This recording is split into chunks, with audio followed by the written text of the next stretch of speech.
Daí, galera, tudo jóia? Tranquilo? Bom dia, boa tarde, boa noite a todos. Tudo bem com vocês? Beleza? A gente vai começar hoje com a história do Brasil e depois do intervalo a gente vai para a história geral. Show de bola? Na última aula de Brasil a gente falou sobre a expansão marítima e também comentamos a respeito do ciclo do pau-brasil, período pré-colonial. Correto? Então a aula de hoje nós vamos começar com os sistemas administrativos que foram implantados no Brasil. Vamos lá. Então eu vou abrir aqui, vou botar à frente na história B. Eu sou o professor Otto. Essa é a unidade 2 da apostila de vocês. Da frente Brasil, correto? Vamos lá então, sistemas administrativos. Turma, vocês lembram que eu falei para vocês que no começo, logo depois que Pedro Álvares Cabral chegou no Brasil, vai começar um período que a gente chama de período pré-colonial, aonde Portugal descobre a terra, porém não ocupa. E não ocupa por quê? Qual era o objetivo da expansão marítima? Achar terras ou rotas comerciais? Rotas comerciais, correto? Para chegar aonde? Às Índias, para buscar especiarias. Então os caras esbarraram aqui no Brasil, não acharam nenhuma especiaria, a única mercadoria que tinha valor econômico para eles era o pau-brasil, que ainda assim tinha um valor econômico mais baixo que o das especiarias das Índias. Então eles continuaram fazendo esse comércio com as Índias e também com o comércio do pau-brasil, mas não efetivaram essa colonização. Mas não efetivaram por quê? Porque não havia a real necessidade de você defender esse território, pois só duas nações navegavam. Quais eram essas nações? Portugal e Espanha. E por que não havia o risco de uma invadir o território da outra? Porque elas já haviam feito um tratado de limites chamado Tratado de Tordesilhas.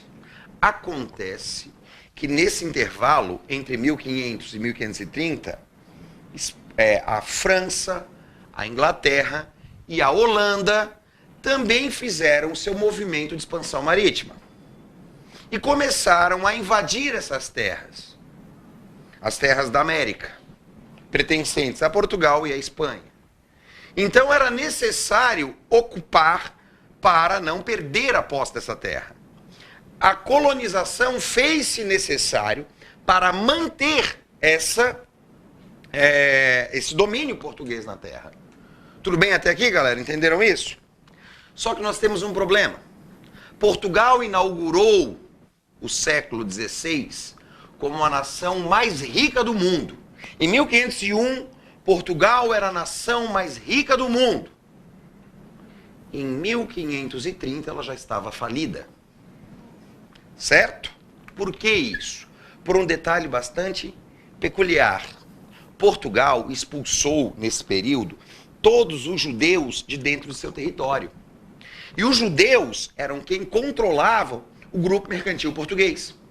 E o grupo mercantil português, que era controlado pelos judeus, passou a mão da nobreza. Aí eu pergunto aos senhores, nobres sabem ganhar dinheiro ou gastar dinheiro? Gastar, né? E gastaram com força. Gastaram muito dinheiro. Gastaram praticamente toda a fortuna portuguesa. E qual realidade nós vamos ter então? Em 1530, Portugal se vê obrigado a povoar esse território, a defender esse território, porém não tem recursos disponíveis para fazê-lo. Então, qual vai ser o primeiro sistema administrativo que Portugal vai tentar empreender no Brasil? As capitanias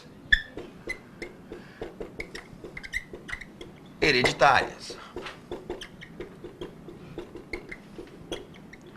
Mas por que fazer o sistema de capitanias hereditárias? Porque o sistema de capitanias hereditárias, grosso modo, ele faz o quê? Ele transfere o custo da colonização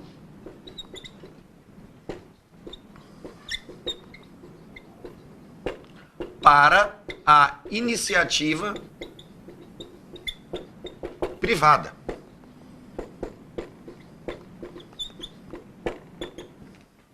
Como assim? Tá aqui, vamos pegar o litoral brasileiro, vamos pegar o Tratado de Tordesilhas.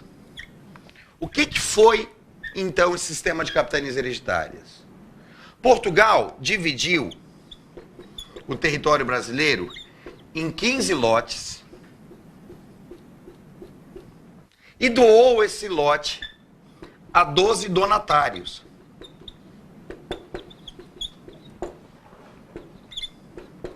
Então, Portugal vai pegar o território que o cabia pelo Tratado de Tordesilhas, vai dividir em 15 lotes e vai doar a 12 donatários. E vai responsabilizar esses donatários pela defesa do território. Agora eu pergunto aos senhores, quem eram esses donatários? Eram portugueses extremamente ricos, que vinham para cá com suas fortunas para defender o território, sim ou não? Não. Vamos fazer aqui o exemplo. Como é que é seu nome, meu filho? Vitor. Vitor, você é um português, um nobre português, cheio de dinheiro. Tá lá em Portugal, mulherada, farra, sexo, drogas e rock and roll. Certo? Quer largar tudo isso e vir pro Brasil? Sim ou não? Nem a pau, né, Juvenal? Nem a pau. Vou largar aqui as minhas tchutchucas e vou aqui pra esse território onde tem um monte de nego andando de pau pra fora. Não dá, né, cara? Pelo amor de Deus, não rola. Então presta atenção. Quem é que é esse donatário? Esse donatário é sim um nobre ou um fidalgo. Porém, é um nobre ou um fidalgo que não tem todo esse recurso. Então, olha só que maravilha que Portugal fez. Transferiu o custo da colonização para alguém que não tinha muito dinheiro. Isso aqui vai dar certo quando, gente? No Rio Grande do Sul nunca, né? É porque os portugueses fizeram isso então? Porque eles já tinham feito isso e já tinha dado certo. Aonde? Em Açores e em Madeira. Esses lotes chegavam a ter, gente, 400.000 quilômetros quadrados. É terra para diabo, para um cara que não tem dinheiro defender, tá? Mas vou explicar um pouquinho como é que funcionava isso aqui. Deixa eu pegar o apagador, vamos começar de novo.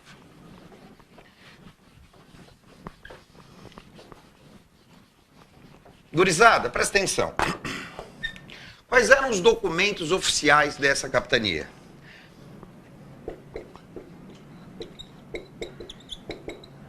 Eu vou ter a carta de doação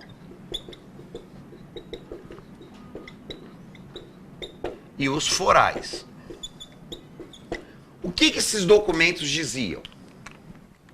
Que todos os bens dos mares, das matas e do subsolo pertenceriam à coroa. E que o donatário teria a posse, porém não a propriedade da terra. Então entendam. O ouro que ali está, pode ser, se existia, não tinha, naquela faixa não tinha. Mas o ouro, se ali existisse, ficaria com o donatário ou com a coroa? Com a coroa. A exploração do pau-brasil, com o donatário ou com a coroa? Com a coroa. A exploração do sal e do salitre, donatário ou com a coroa? Com a coroa. O donatário podia pegar essa terra, lotear e vender, sim ou não? Não, porque você tem a posse, não a propriedade, você não pode vender o que não é seu. Então esses caras vinham para cá, esses donatários vinham para cá e tinham que distribuir sesmarias. O que são sesmarias? São pedaços de terra, pedaços da capitania, que eles deveriam entregar a colonos para ocuparem e ajudá-lo a defender essa terra. Entenderam isso, gurizada? Tranquilo, coisa mais querida? Vamos lá então? Até aqui tá tudo bem? Galera, logicamente que um sistema desse não podia dar muito certo. Porém, duas capitanias hereditárias funcionaram. Quais foram as duas capitanias hereditárias que funcionaram? A capitania de São Vicente e a capitania de Pernambuco. Certo? A capitania de São Vicente funcionou por quê? Porque Martim Afonso, o donatário de São Vicente, foi financiado pela própria coroa portuguesa. E foi o próprio Martim Afonso que trouxe para o Brasil a primeira muda de cana-de-açúcar para tentar implementar uma nova economia aqui, que é a economia açucareira. Então, vamos refletir a respeito. Quando essas capitanias são montadas, a ideia já era fazer com que elas produzissem alguma riqueza. A ideia da cana-de-açúcar partiu de São Vicente. Posteriormente, outra capitania que também vai dar certo, e essa sim por causa da cana, porque depois a gente vai ver que São Vicente não conseguiu produzir, tá? Que a capitania que vai conseguir produzir açúcar de fato é a capitania de Pernambuco, que vai ser financiada não pela coroa portuguesa, e sim pela coroa holandesa. Show de bola, galera? Até aqui tá tranquilo? Coisa mais querida? Então vamos lá. Pergunto aos senhores, o sistema de capitanias hereditárias, de fato, serviu para defender o território, sim ou não? Sim ou não? Não, de jeito nenhum. A gente viu que a grande maioria das capitanias malograram. Grande maioria dessas capitanias não conseguiram efetivar essa defesa. Então, Portugal viu-se obrigado a investir na administração colonial, investir na defesa. E qual foi a forma que ele criou para fazer isso? Uma coisa chamada governo geral. Correto? Tudo bem? Já ouviram falar nisso? O governo geral foi implantado em 1548. As capitanias hereditárias foram implantadas a partir de 1530. São Vicente é implantado em 1530. 30, 32, 34 as capitanias estão sendo feitas. Certo? Aqui é o seguinte, o governo geral começou em 548. Aonde que esse governo geral vai ter sede? Em Salvador. Mas por que Salvador? Porque eu já sabia qual era a economia que eu ia tentar implantar no Brasil. Qual seria a economia? A economia açucareira. E qual o melhor local para produzir esse açúcar? O Nordeste, por causa do solo de Massapê, do litoral nordestino. E já vai discutir isso. Então não é acaso, não botaram um dedo no mapa, ai, bum, vai ser aqui. Não, eles escolheram Salvador deliberadamente, pois ficava próxima da região que melhor produziria açúcar no Brasil. Tá ok? Então veja bem, quem é o primeiro governador que vem para cá? Tomé de Souza. E junto a ele vem também os primeiros jesuítas. Como é que esse esquema aqui vai funcionar? Tu tem o governador geral, esse cara vai ser assessorado por um ouvidor mor, um provedor mor e um capitão mor. Então tem o governo geral, ouvidor, capitão e provedor. Show de bola? Professor, você não acha necessário Portugal investir no açúcar, se ele já tinha várias riquezas? Que riquezas? Pau-Brasil? Pau-Brasil. E? O ouro ainda minério não? Não. O ciclo da mineração, como eu falei para vocês, o Brasil vai ter 4 grandes ciclos econômicos, tá? O ciclo do pau-brasil, o ciclo do açúcar, o ciclo da mineração e o ciclo do café. A primeira jazida de ouro descoberta no Brasil foi em 1693, em Caetés. Então tu tem praticamente 200 anos de ocupação do território brasileiro sem a descoberta de grandes jazidas minerais. Eu vou gastar dinheiro com a implantação de um sistema administrativo para defender a terra. E eu já vou explicar para vocês o que cada um desses caras faz. É o próximo passo aqui. Eu vou gastar dinheiro aplicando um sistema administrativo. Faz algum sentido eu ter uma colônia e gastar com ela? Não faz sentido nenhum. Gente, não é mais o modo de produção feudal. O que vale não é mais a terra. O modo de produção que está em voga aqui é o modo de produção capitalista. É o mercantilismo, que vai pregar o quê? O acúmulo de metais, metalismo. Acúmulo de metais para a cunhagem de moedas. Entende o que eu estou falando, meu querido? Então, ativar a economia colonial era uma necessidade. Porque se eu vou gastar com a colônia, honestamente, mais vale eu largar ela para os bichos, né? Entende o que eu estou dizendo? Tranquilo? Então, como é que funcionava esse sistema aqui? Eu tinha um governador geral, que era assessorado por um ouvidor-mor. Esse cara cuidava do quê? Ouvidor, da justiça. Provedor-mor. Esse cara cuidava do quê? Das finanças. E o capitão-mor. Esse cara cuidava do quê, galera? Da defesa. Então vamos lá. Quais eram os objetivos? Quais eram os objetivos do governo geral? Primeiro, óbvio, né? Defender. Certo? Defesa do território. Defender para não perder. Segundo, fiscalizar. E também dinamizar a economia.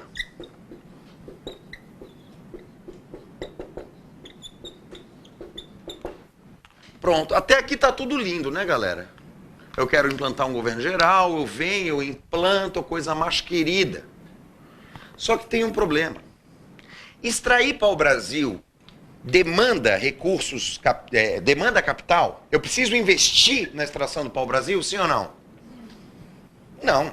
Eu dou um pentinho para um índio, ele vai lá, corta a madeira, traz a madeira, aquela coisa toda. Um espelhinho, um pentinho, um serrote, uma serra, um machado, o cara faz tudo.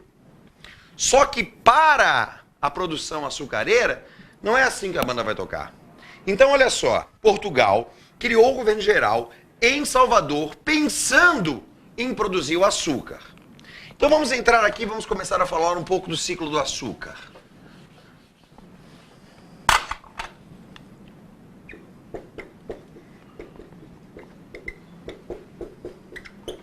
Vamos falar um pouco sobre o ciclo do açúcar. Bora lá. Gurizada, por que produzir açúcar? Por quê? Alto valor de mercado. Galera, o açúcar era uma especiaria. O açúcar tinha um grande valor de mercado.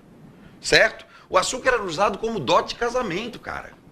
O açúcar valia um monte, né? Você casa com um camarada e seu pai dá pro camarada 2 quilos de açúcar. Imagina a desgraça, né? Então, assim, porque o alto valor de mercado e mercado do consumidor garantido também. Certo? Mas vem cá, qual é o problema? Tem algum problema na produção açucareira? Claro que tem.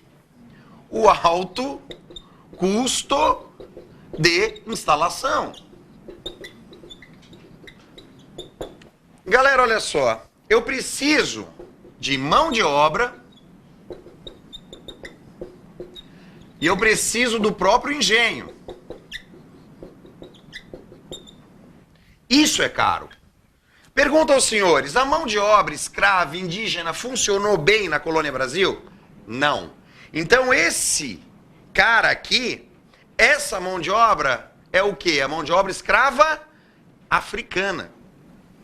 Certo? Então eu tenho que trazer esse cara. Eu compro esse cara aqui, ele é caro. Eu preciso de dinheiro para fazer isso. E a própria montagem do engenho, lembro aos senhores, o Pacto Colonial proibia a instalação de manufaturas na colônia. Então praticamente todas as peças do engenho vinham da Europa. Montar o engenho é caro. Comprar a mão de obra é caro. Bem, para um país que está quebrado, que a gente já viu, como é que eu posso fazer? Qual é a solução que eu dou, galera, quando eu tenho uma grande ideia, mas me falta dinheiro, me falta recurso? Eu tenho uma baita de uma ideia. Eu sei que aquela ideia vai dar certo. Eu sei que aquilo vai me dar lucro, mas me falta o capital inicial. Eu arrumo um sócio. Perfeito. A solução foi qual? Sociedade com a Holanda. A Holanda tinha dinheiro e não tinha terras, então vamos fazer o quê? Vamos fazer um pacto com a Holanda. Como funcionou esse pacto? A Holanda financiava, Portugal produzia e a Holanda vendia esse açúcar através da Companhia das Índias Orientais. Até aí tudo bem, galera? Tranquilinho? Mas qual é o grande problema? O problema foi o seguinte, que isso aqui começou a ser feito, como eu já falei para vocês, no Nordeste brasileiro. Por que o Nordeste? Por causa do clima, por causa do solo e também da sua relativa proximidade com a Europa, né? Se você pensar em termos geográficos, o Nordeste brasileiro é a região mais próxima da Europa, então onde o frete fica mais barato. Mas o grande problema, então a produção começou a ser feita, só que o problema foi a União Ibérica. O que foi a União Ibérica? Ocorrida entre os anos de 1580 e 1640.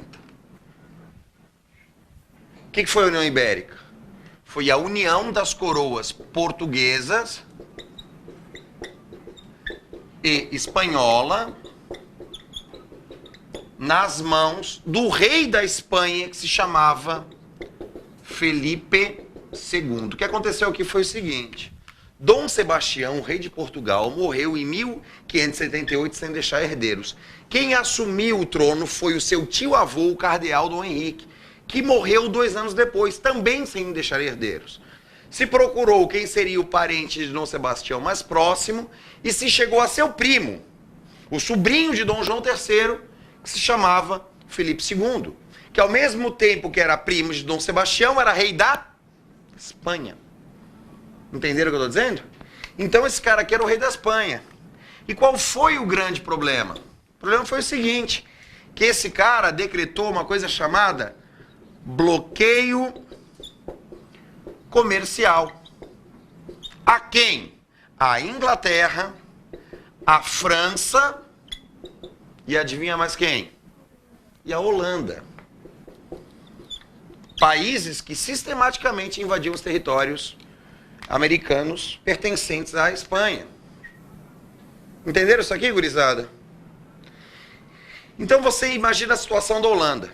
A Holanda financia o açúcar, começa a produção no Nordeste e pouco depois a coroa portuguesa cai no colo da Espanha, que impede a Holanda de reaver os lucros, né, reaver o investimento que ela fez no Brasil. A Holanda ficou com 2 opções. Quais?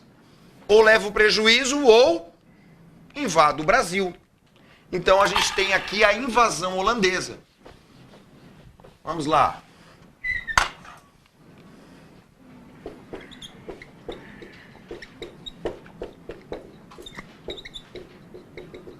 E essa invasão ela vai se dar em 2 momentos.